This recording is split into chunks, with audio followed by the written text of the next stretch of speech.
여러분 안녕하세요. 스토리텔러 크리스입니다. 오늘 소개드릴 원서는 알렉스 마이클리즈 작가의 사일런트 페이션트라는 책인데 동명의 영화로도 제작될 만큼 치밀한 짜임새와 엄청난 반전을 가지고 있는 스릴러입니다.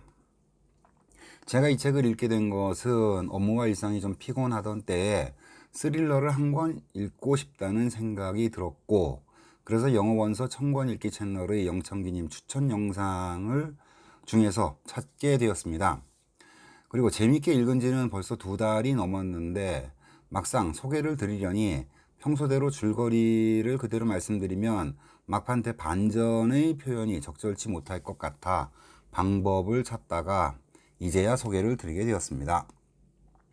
책은 알리시아 베런슨이 남편을 죽였을 때는 33살이었다 라는 문장으로 시작합니다. 알리시아는 화가이고 남편 게이브리엘은 잘나가는 유명 패션 사진작가였는데 어느 날 의자에 묶인 채 얼굴에 5발의 총격을 받고 사망을 하고 알리시아도 손목에 큰 상처를 입은 채 발견이 되어서 유력한 용의자로 지목이 되지만 그녀는 한마디도 말을 하지 않습니다.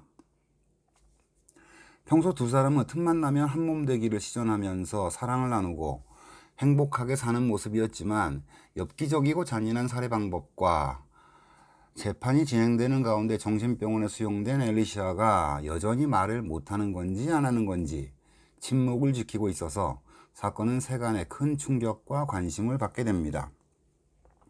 그리고 화자인 티오 파버는 42살의 사이코테라피스트 심리치료사로 있습니다.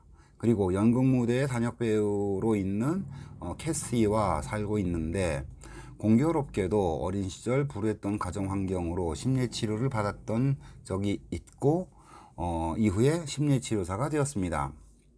디오는 체포된 후 아무 말도 하고 있지 않는 엘리시아에게 관심을 갖고 그녀의 심리치료사로 자원을 하게 되는데 엘리시아의 말문을 열기 위해 그녀의 화가로서의 행적뿐 아니라 어린 시절까지 심층 탐문 조사를 하면서 어릴 적 사고로 어머니를 잃고 큰 상심을 한 데다가 또 사고에 대해서 어린 자신을 탓하는 아버지의 학대 속에 힘들게 자랐다는 것을 알게 됩니다.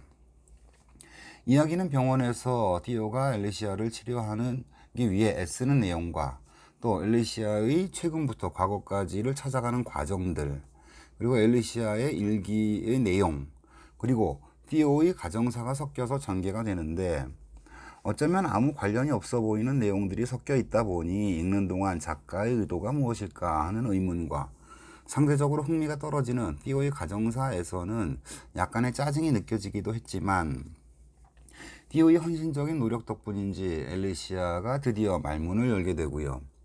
갑자기 화자인 디오의 시간이 사건이 있기 전 어느 시점으로 돌아가면서 엉뚱한 듯 했던 얘기들이 모두 연결되는 지점이 생기고 이때부터 뒤통수를 세게 맞은 것 같은 기분과 온몸에 전율이 느껴지는 엄청난 반전이 일어납니다. 결국 엘리시아가 남편의 얼굴에 5발의 총을 쏜 것이 사실로 밝혀지고 이야기는 끝인가 싶었지만 한참 후에 경찰이 티오를 체포하면서 마무리가 됩니다.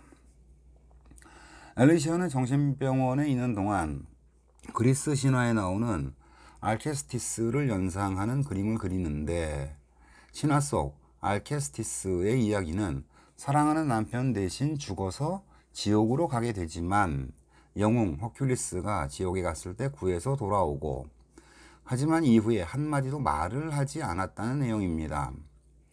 알리시아의 행동이 비슷하고 또 알리시아가 그린 그림에 알케스티스를 등장시켜 흥미를 끌었는데 작가는 다른 작품들에서도 그리스 신화의 내용을 소재로 삼아 이야기를 풀어나가는 특징이 있다고 합니다.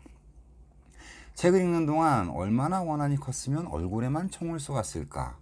디오는 왜 엘리시아를 헌신적으로 도우려 했을까 하는 의문들이 책의 마지막 부분에서 해소가 되는 듯 했지만 어린 시절 가정에서 겪었던 트라우마가 엘리시아와 디오의 삶과 행동에 투영되는 부분과 결국 이들의 트라우마는 해소된 것인가 아니면 극복하지 못한 것인가 하는 생각들이 책을 읽고 난 후에도 문득 떠오릅니다.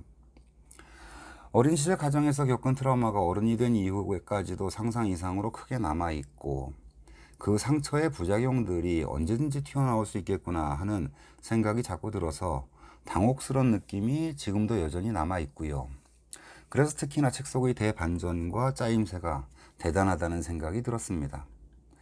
트릴러의 재미를 느끼시는 분들께서는 원서든 번역서든 아니면 영화로라도 한번 만나보시기를 아주 강력하게 추천드리고 싶습니다. 오늘도 영상 시청해 주셔서 감사합니다. 지금까지 크리스 텔러였습니다.